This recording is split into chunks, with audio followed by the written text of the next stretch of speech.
আসসালামু আলাইকুম।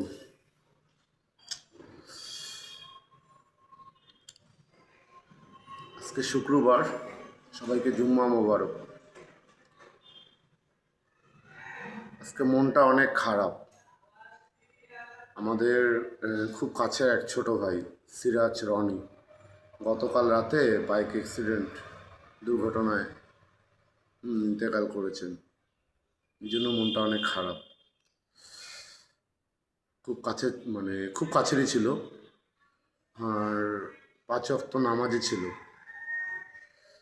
এই আমি যেখানে জব করি পাশেই পুলস্টার ক্লাবের পাশে যে মসজিদ, এখানেই নামাজ পড়তো, জামাতের সহিত নামাজ পড়তো, দেখতাম। এই জন্য মনটা খুব খারাপ। আল্লাহ তাআলা তাকে জান্নাতের বাসিন্দা হিসেবে কবুল করুক, আমিন। আপনারাও সবাই দোয়া করবেন।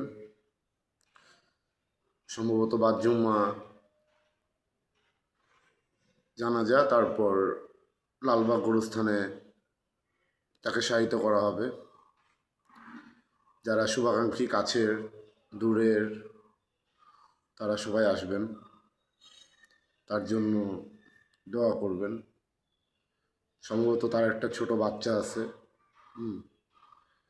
আল্লাহ তাআলা তার পরিবারকে ধৈর্য ধরার তৌফিক দান করুক। কি বলবো, কিছুই বলার নেই। ভালো ছেলে ছিল, অনেক ভালো ছেলে ছিল। ন্যায়ের পক্ষে কথা বলার লোক ছিল, ন্যায়ের পক্ষে কথা বলা।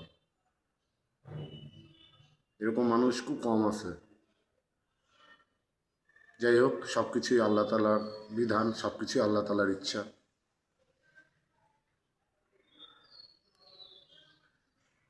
তো আমি আজকে যেটা বলতে চাচ্ছি, আমাদের বন্ধু, বড় ভাই, ছোট ভাই যাদের বাইক আছে, তারা একটু সাবধানে সতর্কভাবে বাইক চালাবেন। অতিরিক্ত গতি দরকার নাই। হ্যাঁ, সময়ের থেকে জীবনের মূল্য অনেক বেশি, অনেক বেশি।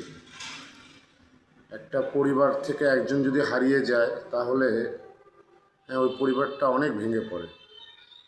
তো এই জন্য আমাদেরকেই সতর্ক থাকতে হবে। আমরা ওই বাইক হাতে পেলে অনেক জোরে চালাই, তো এগুলো করা যাবে না। আর কি বলবো, ওই একটা কথাই বলতেছি যে সময়ের থেকে জীবনের মূল্য অনেক বেশি।